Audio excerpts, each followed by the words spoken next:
Muchas bendiciones de lo alto para ti, amada familia. Nuevamente bienvenido a esta oportunidad de seguir estudiando la palabra del Señor en este día domingo.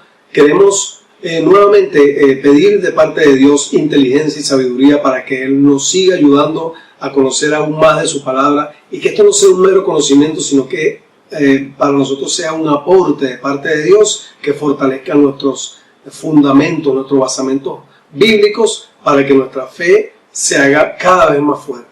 En esta oportunidad vamos a estudiar un tema al cual hemos colocado por título culpa del pecado de sus ancestros, y esto sí es a modo de pregunta. Primero, veamos que esto no ha sido una duda que se ha manejado solamente en la actualidad, sino que los mismos discípulos del Señor Jesucristo, allí nosotros lo podemos ver en Juan capítulo 9, versículos 1 y 2, cuando dice que en su paso Jesús vio un hombre ciego de nacimiento y sus discípulos al verlo le preguntaron: Señor, ¿quién pecó, este o sus padres para que haya así nacido ciego?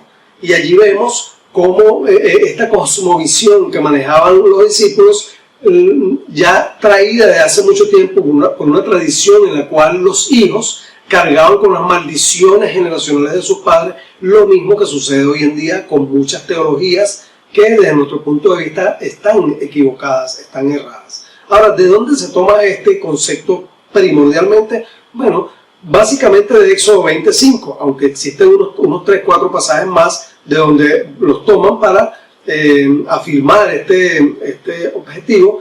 Digamos que en Éxodo 25 se encuentra la raíz, donde dice: no te inclinarás a ellas ni las honrarás. Este es el segundo mandamiento. Y dice: porque yo soy Jehová tu Dios fuerte, celoso, que visito la maldad de los padres sobre los hijos hasta la tercera y cuarta generación de los que me aborrecen. Allí ellos aseguran que Dios visita a las generaciones posteriores por culpa de nuestros pecados. Y en este caso los castiga. Bueno, esto parece, si nosotros tomamos este pasaje literalmente, parece que es lo que dice Éxodo. Pero ¿realmente eso es lo que dice este pasaje de Éxodo 25? Bueno, vamos a ponerlo en un contexto un poco más acorde a nuestra realidad y acorde a lo que es la armonía bíblica en su totalidad. Primero, los hijos sufren las consecuencias realmente de la maldad de sus padres. Es una realidad.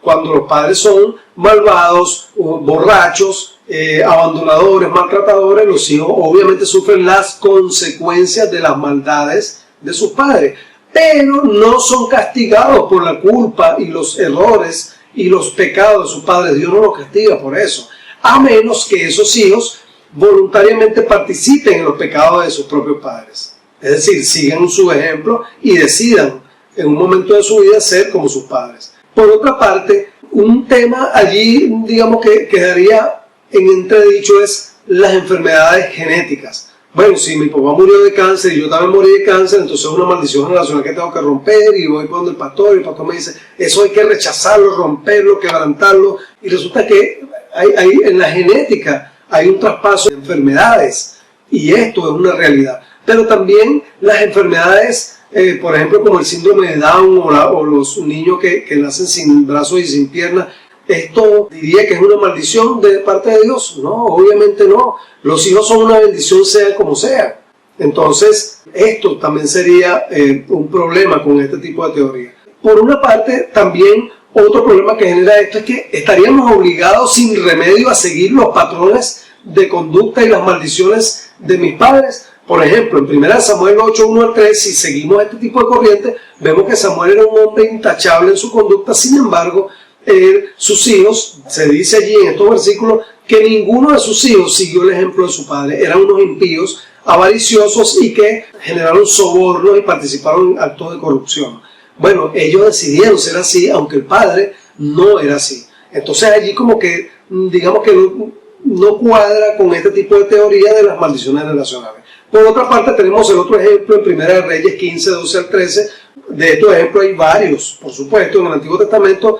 Fíjense que Asa, en su reinado, en su asunción al reinado, lo primero que hizo fue que expulsó a los que practicaban la prostitución en los lugares de adoración, a las prostitutas sagradas. Le quitó el poder a su abuela Maca, que era la reina madre, le quitó su prerrogativa por idólatra.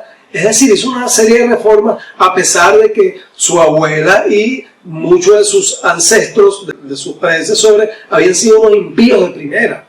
Sin embargo, él decidió ser diferente. ¿Cuáles son algunos de los problemas que genera este tipo de interpretación? El primero, retira la culpa de las personas, la culpa personal, y traslada su responsabilidad a otro. Porque entonces yo puedo decir que, bueno, que yo no puedo dejar de ser mujeriego porque mi papá fue un mujeriego. Y eso es una maldición porque mi abuelo fue así, mi tatarabuelo. Entonces yo no puedo, estoy luchando contra esa maldición. No, yo tengo mi responsabilidad y puedo decidir no ser un mujeriego. Por otra parte, causa también frustración y desasosiego en algunos que no ven sentido alguno en luchar. Dicen, bueno, ¿para qué voy a luchar? Si de todos modos yo estoy signado por esta maldición generacional que parece que no la puedo romper porque era muy fuerte.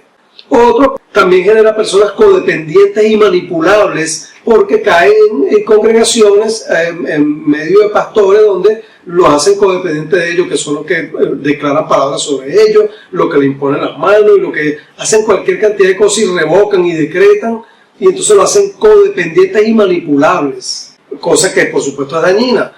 Causa también falsas conversiones, porque hay personas que se convierten porque resulta que, bueno, que alguna profecía salió bien y aparentemente se cumplió, pero cuando la cosa va mal, en un futuro, la persona se aparta del Señor porque quien sostiene su fe son los hechos y las emociones. Bueno, ¿qué dice la Biblia en este sentido?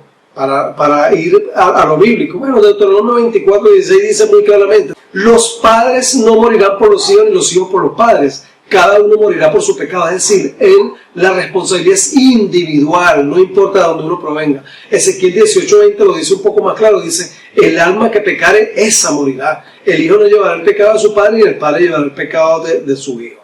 Ahora, ¿qué maldiciones, si se le puede llamar maldiciones, podemos nosotros generar en nuestra descendencia? Sí, varias. Puede ser cuando yo agarro mis mejores tiempos, dilapido mis recursos y me convierto en un botarata, que agarre el dinero en mis mejores años de producción y lo malbarate, entonces no le dejo nada a mi descendencia. Los dejo en la calle, no le dejo casa, los dejo mendigando, X. Cuando tomo decisiones erradas, también, cuando pierdo oportunidades y tomo decisiones basadas en mi egolatría, sin pensar en mis generaciones, le estoy generando una maldición. Cuando enseño maldad a mi descendencia, también eso es generar maldiciones sobre ellos, porque le enseño cosas, le enseño a ser vengativo, le enseño a odiar, le enseño a robar, entonces yo estoy generando una maldición con ellos. Sembramos patrones inadecuados de familia, cuando sembramos patrones inadecuados de ser malvados, y ellos replican esto. Pero mire, hermano, la palabra de Dios es clara. Cristo nos hizo libres. Fíjense lo que dice Romanos 8:1 y 2. Por tanto, no hay condenación para los que están en Cristo Jesús, los que no andan conforme a la carne, sino conforme al Espíritu. Porque la ley del Espíritu es vida, y Jesús, Cristo, nos ha libertado de la ley del pecado y de la muerte. Y Juan 8:36 es mucho más claro, nos dice: así que si el Hijo los hace libres, ustedes son verdaderamente libres. Por eso vamos a ver en la conclusión cómo cierra el caso de ese ciego que le preguntaron si era culpable del pecado de su padre. Juan 9:3, el Señor le dice a sus discípulos: ni él pecó ni sus padres, ni siquiera es por su propio pecado, sino que Jesús dijo: esto es para que la obra de Dios se hiciera evidente en su vida. Si algún culpable había que buscar, sería Dios, que fue que permitió todas las cosas para glorificar su nombre en ese momento. Es decir, no existen, mi amado, las tal llamadas maldiciones generacionales, aunque entendemos que hay ministerios que la utilizan de alguna forma, digamos que para sanar, pero bíblicamente no existen las maldiciones generacionales. Por otra parte, cuando entregamos nuestra vida al Señor Jesucristo, Él rompe cualquier maldición y cualquier pecado.